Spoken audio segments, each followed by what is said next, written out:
저는 지난 주간 중국 남경에서 선교사 대회를 잘 마치고 돌아왔습니다.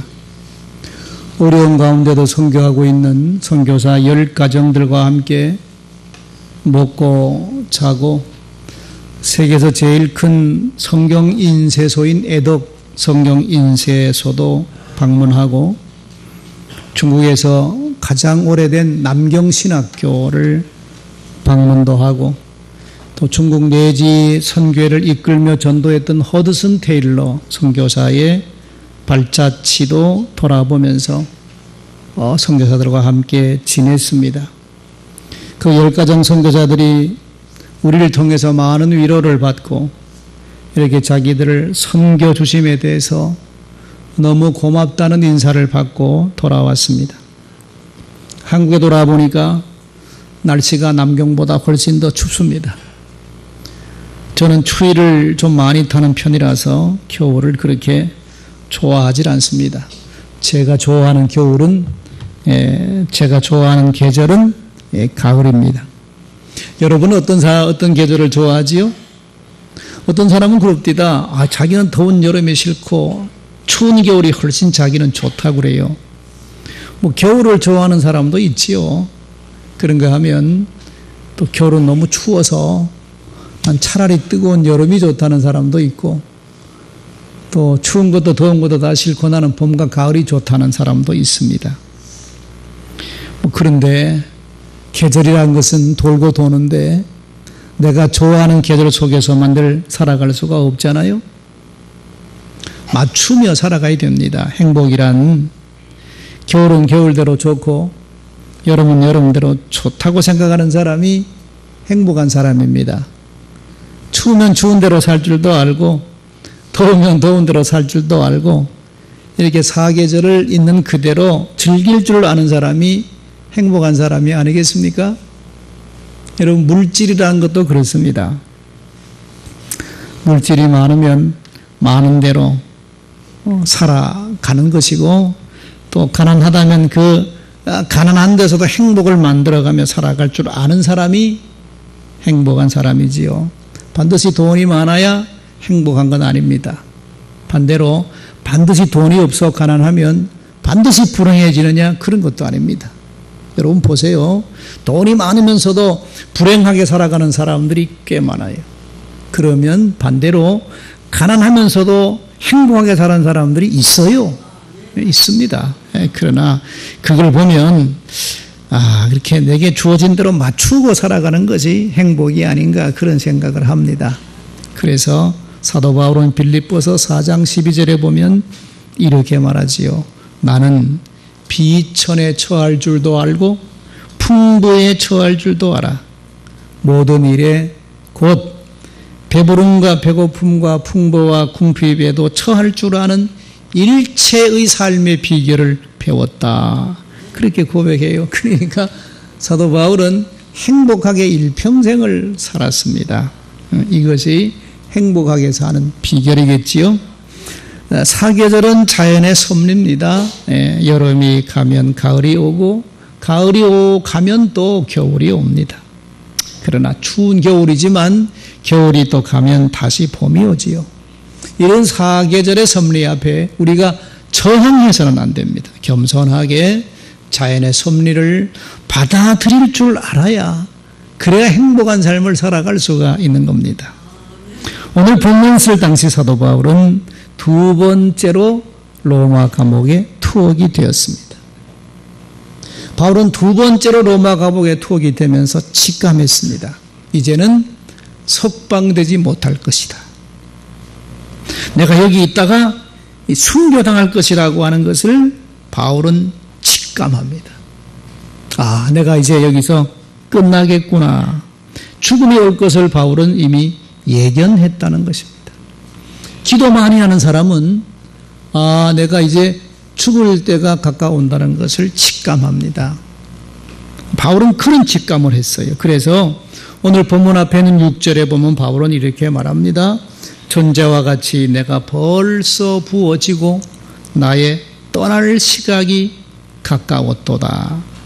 그렇게 디모데에게 말합니다.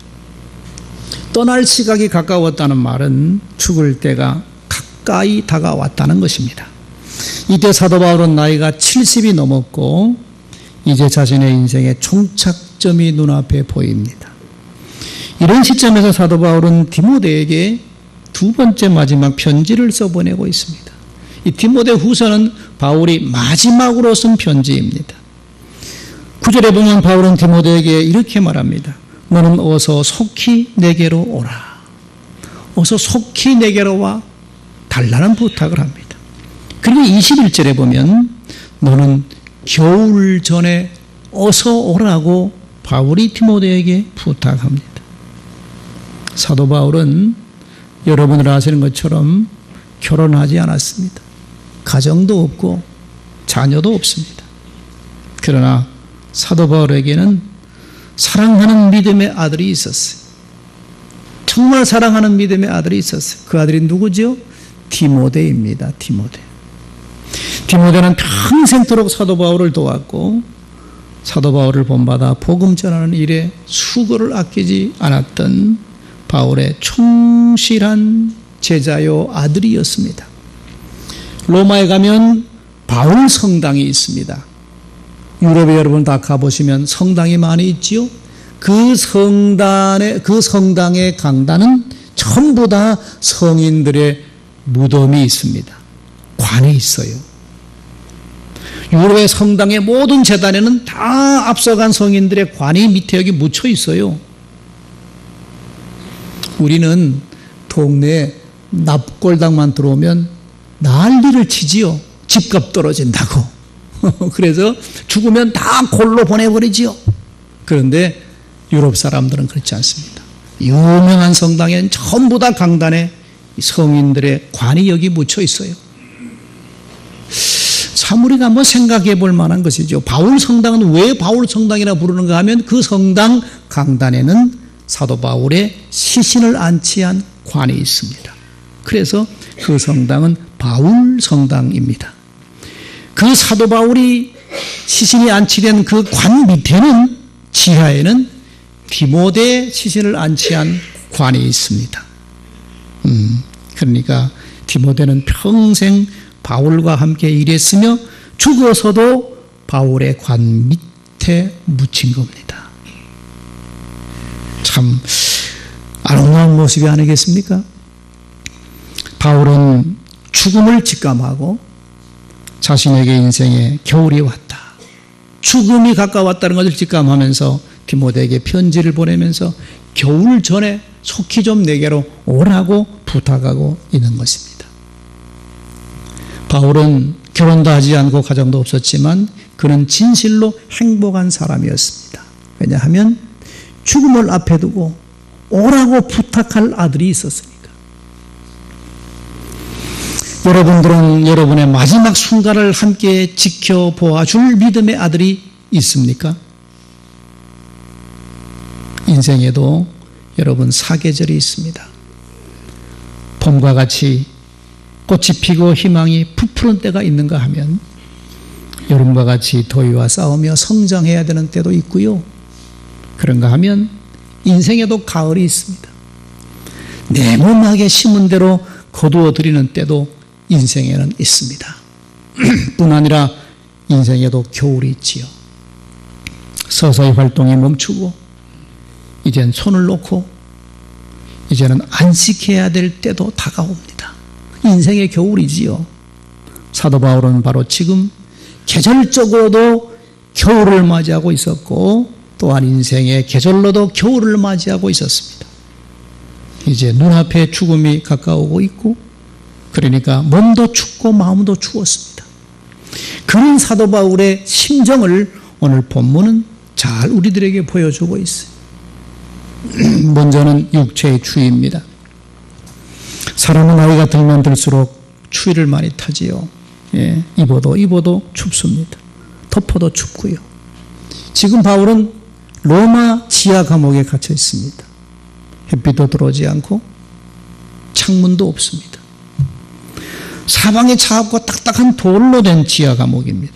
온기라고는 전혀 느낄 수 없는 그곳에서 바울은 디모데에게 이런 부탁합니다. 13절에 보면 내가 올 때 들어와 가보의 집에 둔 겉옷을 가지고 오라.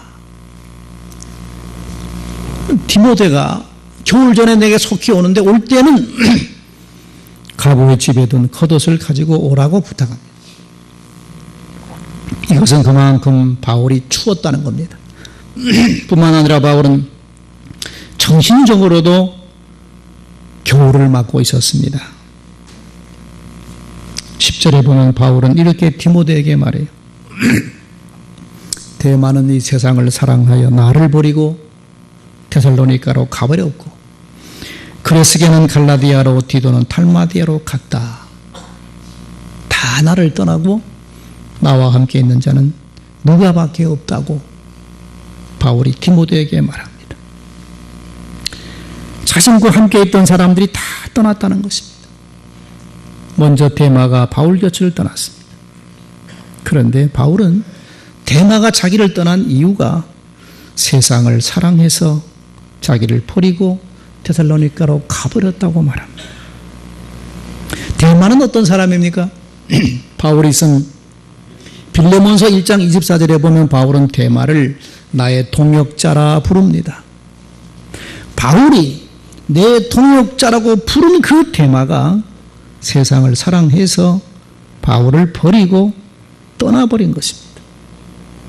바울이 능력을 행하고 기적을 행할 때는 바울 곁에 따라다니던 그가 바울이 이제 늙고 죽음에 가까웠다는 것을 직감한 순간에 데마는 바울을 떠나버리고 말았다. 그러니 바울의 마음이 얼마나 외롭고 쓸쓸했겠습니까? 그레스게는 갈라디아 교회 일로 보냈고 디도는 달마디아 지역 선교하기 위해서 보냈고 12절에 보면 두기고는 에베소로 보냈고 이제 내게 있는 자는 누가뿐이다. 바울은 지금 자기의 외로움을 디모데에게 쓰고 있습니다.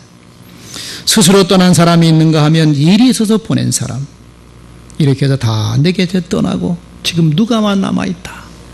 정신적인 외로움입니다. 쓸쓸함이지요. 여러분, 우리 사람의 인생이라는 것은 나이가 들면 그리고 죽음이 가까워지면 다 하나 둘씩 내 곁을 떠납니다. 내가 젊고 능력 있고 뭔가 돈이 있을 때는 다 뭔가 내 곁에 붙는 사람들이 많습니다. 친구도 많아요. 그런데 돈 떨어지고 늙고 죽음이 가까워지면 내게 붙어있던 친구들이 다 하나 둘씩 떠납니다. 그뿐입니까? 요즘 자녀들까지도 늙은 부모님 밑에 있어봐야 나올 게 없으면 떠납니다. 요양원에 5년만 있으면 자녀들이 다 멀어져요. 인생의 겨울이 가까워지면 떠납니다. 아들도 떠나고 딸도 떠나고 가까운 친구도 떠나요. 이런 이유 때문에 저런 이유 때문에 마지막에는 마침내 홀로 남습니다. 이게 인생이거든요. 바울이 지금 그런 상황에 처한 것입니다. 몸도 춥지요. 죽음이 다가오는 것을 직감하지요. 자기와 함께 있는 사람이 없고 다 떠났습니다. 이렇게 외롭고 고독하고 슬픈 시간에 바울은 무엇을 생각합니까? 여러분 같으면 그렇게 인생의 겨울이 왔을 때 여러분 무슨 생각할 겁니까? 바울은 이런 생각합니다. 먼저 오늘 본문 앞에 있는 7절과 8절의 말씀이지. 바울은 이렇게 말합니다.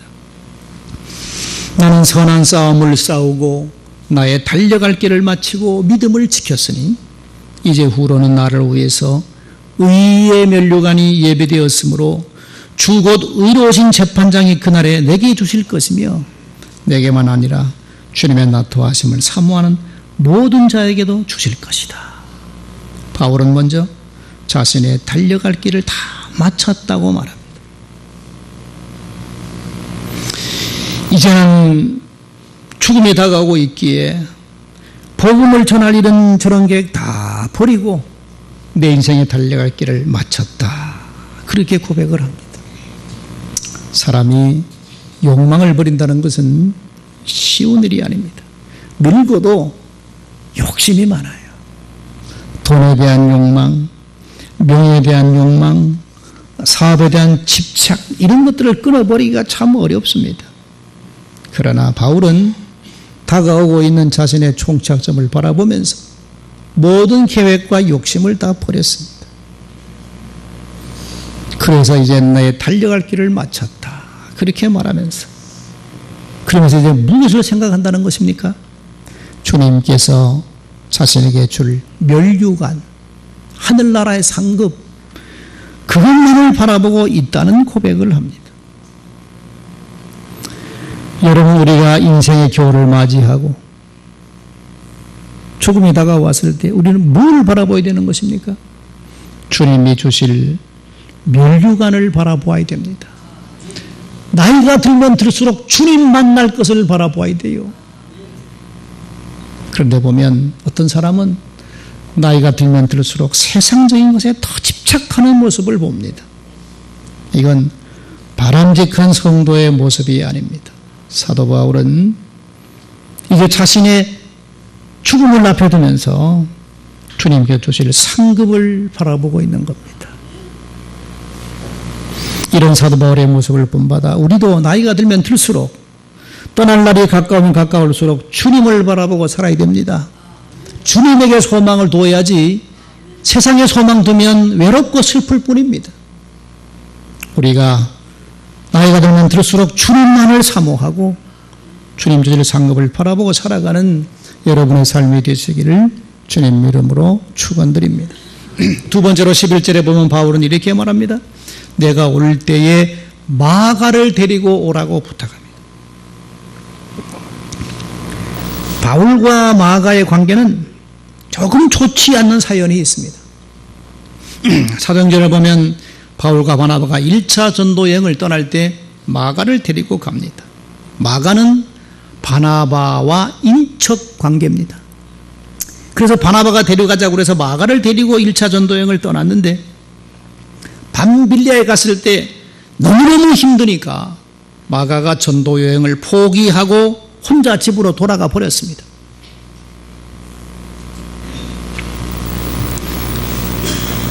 그리고 바울과 바나바는 전도 여행을 다 고생스럽게 끝내고 이제 안디옥교로 돌아와서 선교 보고를 합니다.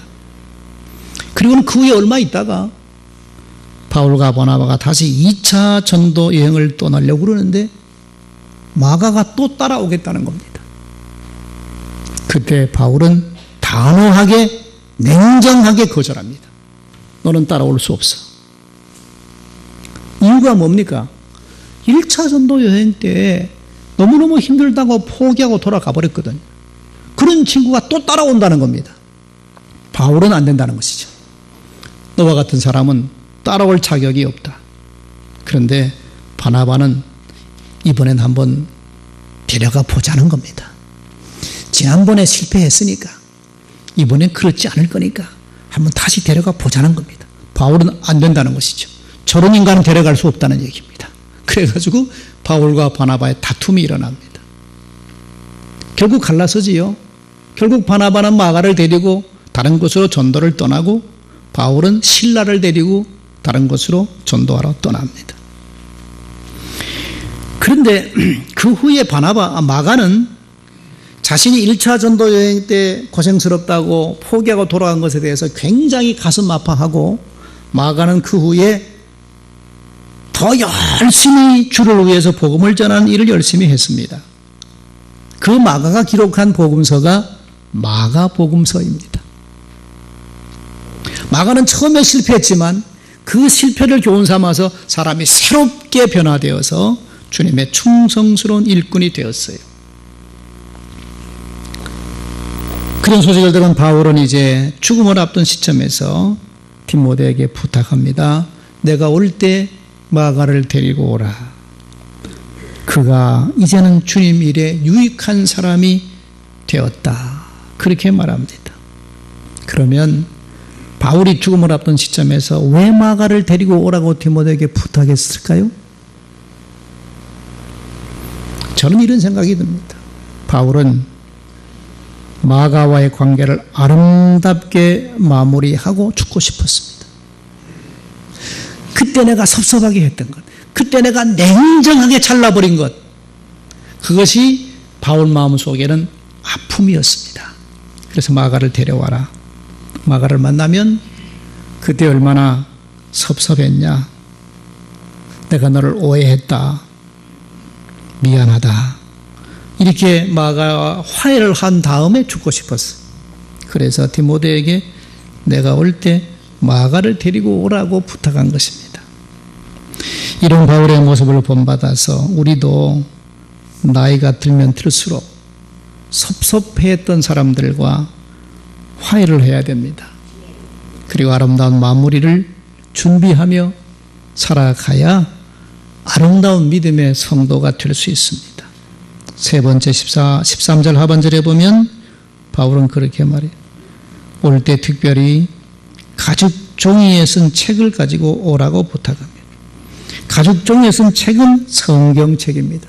당시의 성경은 양가죽에 기록이 되어 있어서, 그리고 두루마리 형태로 되어 있어서 가지고 다니기는 너무 불편스럽습니다. 그래서 바울은 성경책을 드로아에 있는 가보의 집에 맡겨두었는데 디모데에게 부탁하기를 내가 올 때 그 성경책을 좀 가지고 오라고 부탁합니다. 이게 무슨 뜻이지요? 이제는 죽을 날에 가까우니까 이 차가운 감옥에서 할 게 없잖아요. 뭘 할 겁니까? 이제는 내가 성경 말씀을 다시 귀담아 읽어야 되겠다. 그런 생각을 사도 바울은 한 겁니다. 여러분 나이가 들면 들수록 읽어야 할 책이 무엇입니까? 성경입니다. 다른 책 읽어보아야 마음에 근심만 쌓이고, 신문 읽어보았자 마음에 화만 나니까. 나이가 들면 들수록 읽어야 할 책은 성경입니다. 그래서 바울은 디모데에게 내가 올 때 특별히 가죽종이에 쓴 성경책을 가져오라고 부탁한 것입니다. 우리도 이런 바울의 모습을 본받아서 성경 읽는 일에 조금 더 열심을 내야 됩니다. 바쁘다는 핑계를 대지 마시고 일정하게 성경을 읽는 습관을 들여야 됩니다. 네 번째는 16절 말씀을 봅시다. 바울은 이렇게 말합니다. 내가 처음 변명할 때 나와 함께한 자가 하나도 없었고 다 나를 버렸으나 그들에게 허물을 돌리지 않기를 원한다. 그렇게 바울이 쓰고 있습니다. 표준 세번역은 이렇게 번역하고 있습니다. 내가 처음 나를 변론할 때 나의 편에 서서 나를 도와준 사람이 하나도 없고 모두 다 나를 버리고 갔다. 그러나 그들에게 허물이 돌아가지 않기를 빈다. 이게 바울의 편지입니다. 바울의 입장에 보면 참 섭섭한 사람들이 많았을 겁니다. 도와준 사람도 많았지만 바울을 섭섭하게 한 사람도 참 많았습니다. 그들의 잘못을 따진다면, 그들의 허물을 따진다면 얼마든지 말할 수 있습니다. 그러나 바울은 그들에게 허물을 돌리지 않기를 원하노라. 이게 바울의 말입니다. 우리도 내 주변에 가까이 있는 사람들의 허물을 들추어내려면 들추어낼 것이 얼마나 많아요. 나를 서운하게 해준 사람이 얼마나 많아요. 그러나 남에게 허물을 돌리지 않는 믿음의 사람이 되어야 됩니다. 바울은 내가 처음 나를 변론할 때 내 편에 서서 나를 도와준 사람이 하나도 없고 모두 다 나를 버리고 갔다. 그러나 그들에게 허물이 돌아가지 않기를 내가 기도한다 하는 것이 바울의 마음입니다. 1555년 복음을 열심히 전간 니콜라스라는 사람이 있었어요. 이 사람이 복음을 전했다는 죄목으로 화형을 당하게 되었습니다. 화형을 당하기 하루 전날 밤 동생이 찾아와서 이렇게 말합니다. 형님, 마지막 날 밤인데 제가 형님을 위로해 드리기 위해서 이렇게 찾아왔습니다. 형님과 마지막 하룻밤을 지낼까 합니다. 그때 내일 아침 화형에 처해 죽게 될 니콜라스가 동생에게 이렇게 대답했답니다. 참 아우야, 별 걱정을 당하는구나. 나는 평소와 하나도 다를 것이 없이 오늘 밤에도 편안하게 잠잘 수 있다. 그리고 내일 아침이면 나는 하나님 품에 영원히 안기게 될 테니까 아무 걱정하지 말고, 너 걱정하지 말고 너는 돌아가서 너나 잘 살아라. 그랬다는 겁니다. 여러분, 내일 죽는다고 해도 다른 날과 다름없이 편안하게 잘 수 있는 사람이 예수 잘 믿는 사람이지요. 저문 앞에 누워있는 사도 바울이 마음이 어땠습니까? 바울은 먼저 자기 자신을 겸허하게 돌아봅니다. 그리고 모든 허물을 남에게 돌리지 않고 다 용서해 주었습니다. 이게 화목을 이루면서 마지막 정리하는 바울의 모습입니다. 이제 금년 한 해가 여러분 다 지나고 있습니다. 오늘이 12월 둘째 주일입니다. 자, 이 한 해가 다 이렇게 지나가는데 우리가 마지막 정리를 뭘 해야 되겠습니까? 내가 얼마나 화목한 삶을 살았는지를 돌아보아야 됩니다. 내가 혹시라도 다른 사람에게 섭섭하게 해준 일은 있지나 않았는지, 내가 혹시 다른 사람에게 상처 준 일은 없는지 돌아봐야 됩니다. 그런 일이 있었다면 이 한 해가 다 지나가기 전에 찾아가서 용서를 빌고 화목을 이루어야 됩니다. 여러분, 한 해가 다 지나간다는 얘기는 내가 주님 만날 날이 가까워지고 있다는 것입니다. 그렇다면 바울처럼 한 해가 다 지나가기 전에 나를 섭섭하게 했던 사람들, 내가 상처 준 일들이 있는 사람들 찾아가서 용서하고 화해를 빌어야 됩니다. 그것이 우리가 한 해를 보내면서 믿음의 성도로서 정리해야 할 마음의 자세라는 것입니다. 그리고 성경을 가까이 해야 됩니다. 세상과 자꾸 보려 그러지 말고 내 눈이 더 흐려지기 전에, 내 기억력이 더 쇠퇴해지기 전에, 치매가 오기 전에 더욱 한 글자라도 성경 말씀에 귀를 기울여야 됩니다. 그리고 초점을 예수님께 맞춰야 됩니다. 세상 바라보면 여러분 실망만 합니다. 서운한 것만 생각나요. 그럴 수가 없잖아요. 마음만 속상합니다. 그러지 마시고 초점을 예수님께 두고 내가 주를 위해서 충성한 일을 헤아리며 주님께서 내게 주실 상급을 바라봐야 됩니다. 그래야 외로움이 없고 쓸쓸하지 않아요. 우리가 이 한 해를 마지막 보내면서 초점을 주님께 맞추고 바울처럼 내게 주실 면류관을 바라보고 살아가는 믿음의 성도가 되어져야 될 줄 믿습니다. 기도하십시다. 하나님 아버지, 우리는 또 이렇게 한 해를 마감하는 겨울을 맞이했습니다. 이 겨울을 어떤 마음으로 보내야 합니까? 인생의 겨울을 맞이한 사도 바울이 사랑하는 아들 디모데에게 겨울 전에 어서 내게로 와달라고 하는 부탁을 하면서 그에게 보낸 편지를 통해서 우리가 몇 가지로 생각하며 은혜를 나누었습니다.